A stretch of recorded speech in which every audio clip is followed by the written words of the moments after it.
Hi everyone, welcome back. It's Mo aka Swedish Whiskey Girl, and today is our 1-year anniversary here on YouTube. It's so exciting, and to celebrate, why not do a little updated whiskey shelves video? It seems a lot of you like that idea as well.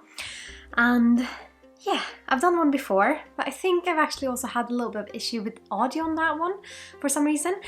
So let's have a look at the different parts. The way our flat is kind of, what's it called? Like the kind of layout of it is that we have one whiskey shelf in our living room, then we have some bottles spread all over the place.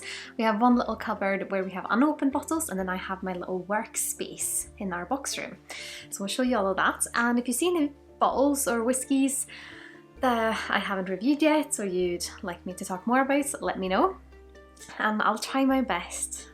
But we have some that I won't open, but we'll see what we'll do. And I also just want to say a massive thank you if you've made it to this video. I'm so happy that there's so many who want to follow along, watch along, and I was actually looking at some of the earlier videos, awful, earlier, and there's some people that have stuck with me from day one up until now, so thank you for that. And if you're new here, welcome. I would of course be absolutely thrilled if you would consider liking this video and perhaps subscribing, and I promise to try and make more fun whiskey related, spirit related content for you all. But first of all, let's start with our shelf. Okay, so we're here on our first shelf. We'll take it shelf by shelf. So up here I have my Valdespino bottles. I've just reviewed these. It's the brandy, the rum and the whiskey. We'll take them out just so we can see what's behind them. I'm actually standing on a chair in my living room because that's what it's like living in a flat with Cody. There's, yeah, everything isn't Moa sized, but yes, let's put that down there. We have a few of the SMWS bottlings. Most of them have moved into my little room over there, but I have 2 of them. Then we have the Johnny Walker, Song of Fire, Song of Ice, and we have very valuable whiskey hiding here. Doesn't look valuable, but it's like a warehouse sample of a Suntory bottling.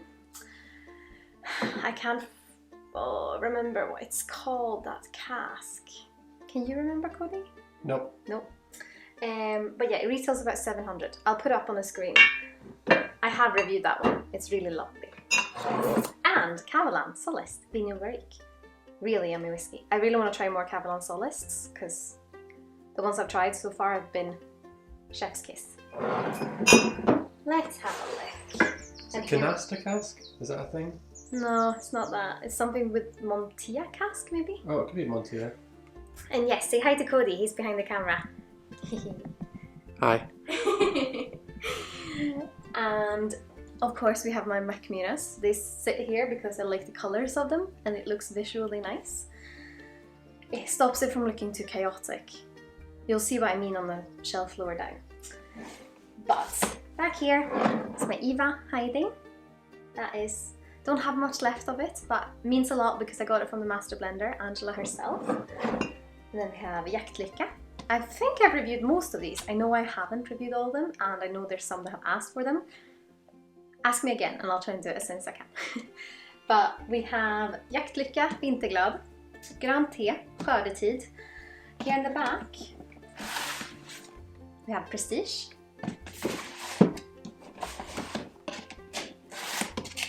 We have Fjällmark. And what's the last one? The last one is Svensk Rök, Amerikansk Ek. Can you remember what casks there are for the different ones? Yeah. Svensk Rök, Amerikansk Ek is a lot of American oak with some Swedish in there. Skördetid is Amarone wine cask finish. Green tea got the Oloroso green tea casks. Fjällmark has the Cloudberry wine casks. What was this one again? Prestige? Prestige. That has the like champagne casks. Vinterglad has mulled wine and PX casks. Jaktlycka has the Jakt wine, which is lingonberry and blueberry wine, I think. And then Eva has the birch sap wine casks with Oloroso. think that's right. I mean, there's Nice. a mix of everything in all, so yeah. But let's head down to the next shelf. Okay, we're on shelf number 2, and yeah, of course we have this big shelf of books, and if you see something you want me to talk about, let me know, but I guess we're all here for the whiskey, aren't we? So, I'm gonna move my semi-dead plant from IKEA that I got when I moved to Edinburgh. The reason it's like this is because I put it too close to the stove, and Cody was cooking and the leaves died. Here you go.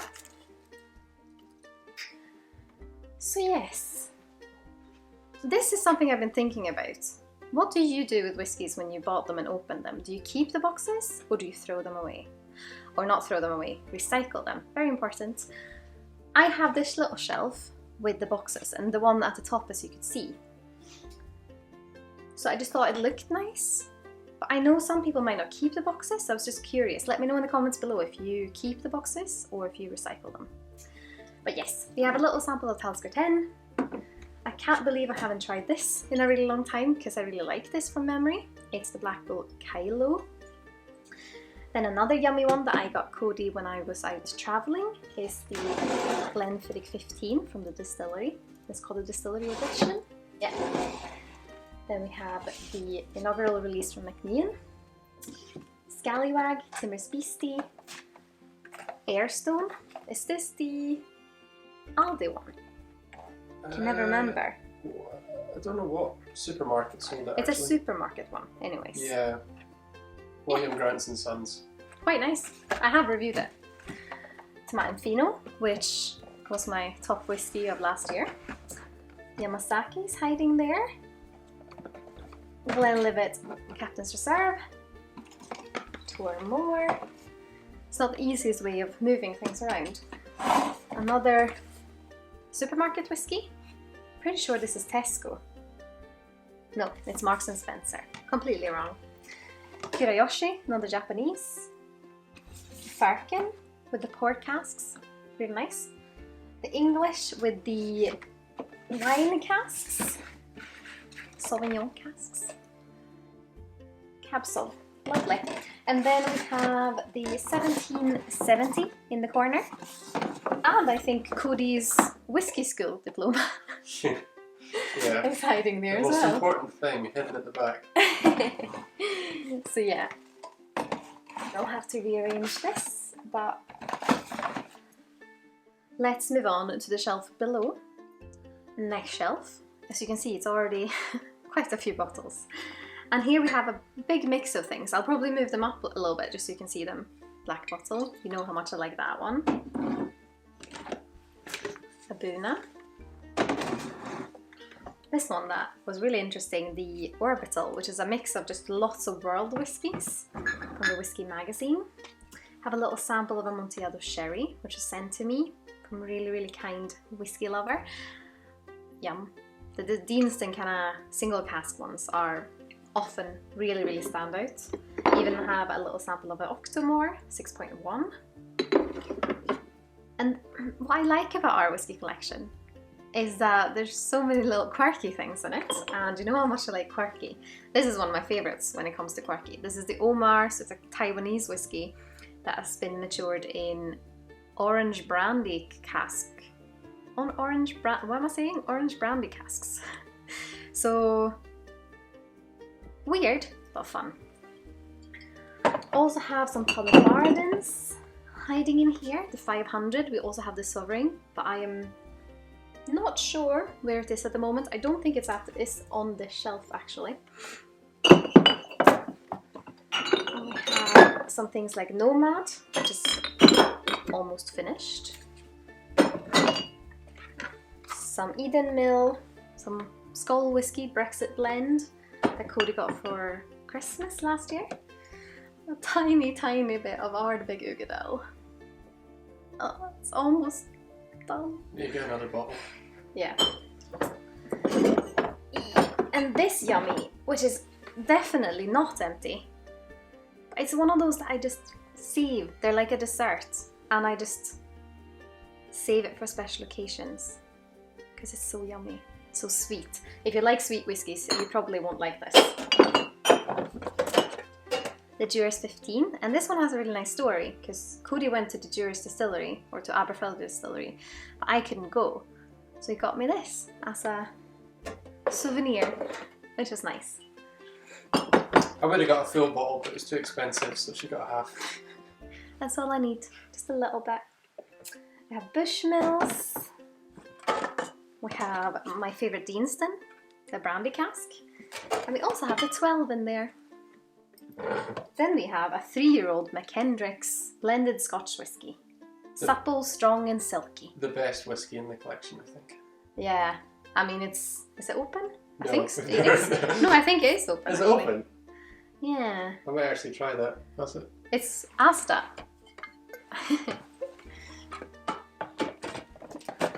Kingsbarn Spalcomi, which I just reviewed last week. Let's have a look.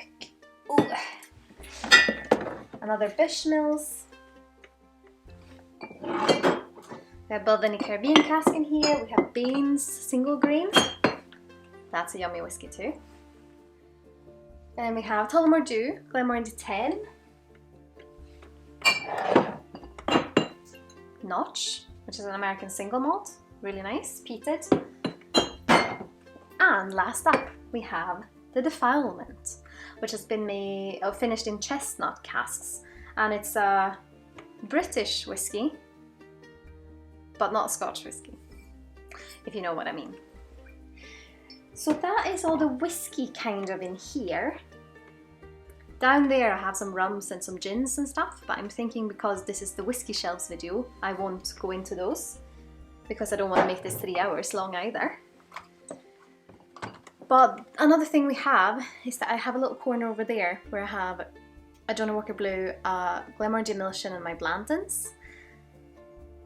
But yeah, that's just that in that corner. But we are going to head into the kitchen and have a little look at unopened bottles. So let's go there. Actually forgot about this beautiful Johnnie Walker bottle that Cody got on eBay. This is samples. Lots and lots of samples. If you're one of our friends and coming around for dinner or drinks when it's possible again, we might do a little lucky dip because I don't know what to do with all these samples. If I could, I'd send them all over the world to whiskey lovers, but shipping whiskey isn't the easiest. So yeah, that's our sample bag. And here we have the unopened bottles. They live up there in the cupboard. So yes, as you can see, there's a little mix of things. There's the Glengoyne, and there's a Glengoyne. These are almost all kind of Cody's, I think. We have the Untold Riches from Weems. I actually won this one, I think, if it's the one I'm looking at. It's the Big Pete in a little Douglas Lane quiz. I haven't opened it yet because I want it after Christmas. But yeah, just looking for a good time. This is what I got Cody for his birthday last year. I think it was birthday because that's our birth year, 1995, and it sounded like a delicious grain whiskey, but not opened yet. And is this the Edward Hour? It is the Edward Hour. So that's another one that Cody's bought that looks so dark. Next up we have a Dewar's 8, which is a rum cask finished one. And I really want them to release the tequila, or no, not the tequila, the mezcal one soon on the UK market. I know you can find it in some parts in the US, but it's not here yet, just because it's different. We have Glenkinchie 12, we have Benriach, the old Benriachs, the Hard Up Speyside, we have a really lovely smoky whiskey, the Airlight Lindsay, the 10-year-old, and Airlight Lindsay is an anagram for 10-year-old Isla. And then we have my favourite Aberlour. Yeah, my favourite Aberlour, the 16. I was going to say that it's very much competing with the single cask ex-bourbon that we tried recently, and it very much is, but from the core range. Lovely. This is a Christmas bottle from the Whisky Exchange that I got as a gift for our collaboration, which was really lovely. I wasn't expecting it, but it just appeared as a little surprise gift. And this is Cody's White Mackay 13, which has a little lovely story, but we won't open that one. And then we have Filey Bay Sherry Cask, the special release. And I also have some Fowley Base sitting over here in a little cupboard, and we also have a hedonism there. We have the new Benriix. They're open, but they're sitting on the floor. Just realised I haven't reviewed these. It's difficult to keep track. But we have a Glenglassaugh Revival and just a few little bits and pieces sitting in little odd places, I would say. But the main event is my little box room, work room. There's a few things in there I've kind of hidden because I can't show you, but I'll show you the rest. And here we are in my workspace, or my cave of chaos, as you could call it. But it looks nicer than it usually does because I've cleaned it. And there's a few things that I'm just trying to carefully just hide because they're part of collaborations that are coming soon. But basically, the way my structure works is that things on the table in this space is things that I might be looking to do things with soon. So for example, this parcel here is something I can't show you, but I'm looking to do something with soon. This is a sample from High Coast that arrived yesterday, so definitely looking to do something with that. Dalwhinnie Distiller's edition from my subscription with Whisky Me, and then this really lovely rum that's been finished in cognac casks. So it's not all whiskey, it's a little bit of a mix of things. These two are basically here because they don't fit on the shelf, and as you can see, there are two bottles that I released fairly recently. And then I also have some samples, for example some cognac samples, some Swedish whiskey samples, and yeah, all of this is just basically little things that I haven't had the time to review yet. For example, these, totally forgot I had those. They are these cask releases from Ben Aleki that I probably got ages ago, but I'm very, very lucky to have more whiskey than I can review or do things with. So lots of things that I'll have the potential to come out soon. And then we have the shelf. Some of the boxes on the top one are empty, like the Glenmorangie 1990. But the Tanna have whiskey in them. We're supposed to do a collaboration with them soon, but it's been postponed due to some scheduling things. So hopefully we'll do that soon. I've not opened them yet, but I will be looking to do some pairings with them. Some new mix, done that video. We have some my judging glasses from the World Whisky Awards. This is where I was sitting doing the judging. Some samples, some bottles. I'm just trying to find what we have. This is the Yummy Aberlour I was mentioning earlier, the ex-bourbon. I mean, all of them are really lovely. And it's just lots of interesting things. We have Swedish mulled wine in my whiskey shelf as well. And a bottle of Jaeger. So as you can see, some interesting stuff in here, some mixes of samples and bottles, and a lot of different things. So yeah, that's my whiskey shelf. Should maybe do a separate video on just this shelf, because it's just a lot of things. Maybe. You've got all the S&WS bottles at the bottom. There's a lot of Japanese and Irish and... yeah, Belgian and bourbon and... Smirnoff. Smirnoff. The highlight of the collection. Yeah. Lots of boxes of stuff. You got some other assortment of samples. But yes, that's my whiskey shelves. I hope you've enjoyed this little video. If there's anything you would like to see more of, let me know. If you just want to say hi to Cody, say hi Cody in the comments. But yeah, I hope you've enjoyed this video, and I hope we will get to do another lovely year of whiskey content. And yeah, I hope you're all having an absolutely lovely day. Sláinte Skål! Bye!